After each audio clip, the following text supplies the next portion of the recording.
ओम नमः शिवाय। बाबा वैद्यनाथ की कृपा सदैव आपके और आपके परिवार पे बनी रहे। आज की इस वीडियो में आप यह जानेंगे कि जीवित पुत्रिका व्रत कब है। तो वीडियो शुरू करते हैं और जानते हैं कि जितिया व्रत का क्या है महत्व, पूजा विधि क्या है, पूजा का शुभ मुहूर्त क्या है। जैसा कि हम सब जानते हैं कि हिंदू धर्म में संतान की सुरक्षा, अच्छे स्वास्थ्य और सुखमय जीवन के लिए माताएं जीवित पुत्रिका व्रत रखती हैं। इसे जितिया व्रत के नाम से भी हम जानते हैं।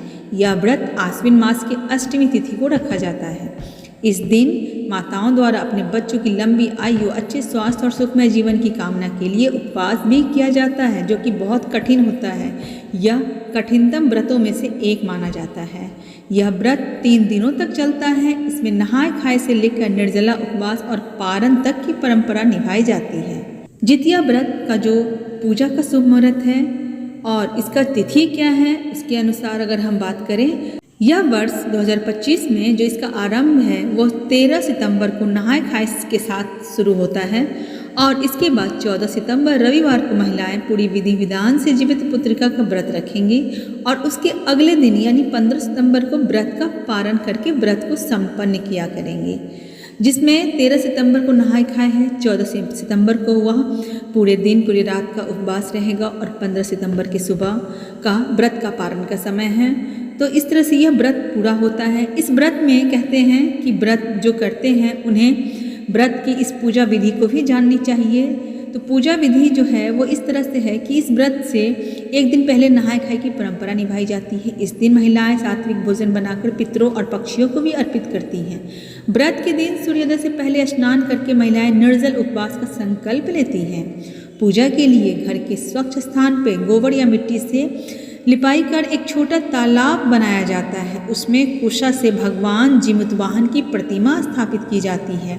उसके बाद इसके साथ ही चील और सियारिन की प्रतिमाएं भी बनाई जाती हैं और उनकी पूजा की जाती है। व्रत कथा का श्रवण बहुत ज़रूरी होता है इस व्रत में। तो जो भी व्रत करती हैं उन्हें यह व्रत कथा भी सुननी चाहिए और व्रत कथा सुनने के बाद, पाठ करने के बाद अगले दिन पारण कर व्रत को पूरा करना चाहिए। इस समय भगवान जीमूतवाहन से संतान की लंबी उम्र और कल्याण की कामना भी करनी चाहिए। इस विधि विधान से पूजा को संपन्न करना चाहिए। कहते हैं कि जो भी व्रत करते हैं, एक पौराणिक कथा है।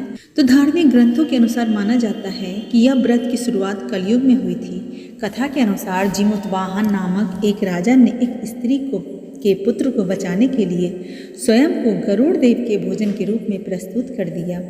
उनकी यह निस्वार्थ भावना देखकर गरुड़ प्रसन्न हो गए और उन्हें बैकुंठ जाने का आशीर्वाद दिया।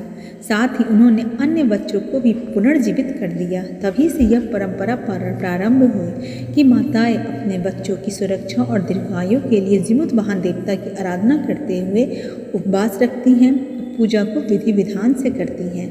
तो आप सब महिलाओं को जितिया व्रत की हार्दिक शुभकामनाएं। आप सबका व्रत मंगलपूर्ण तरीके से सफल हो।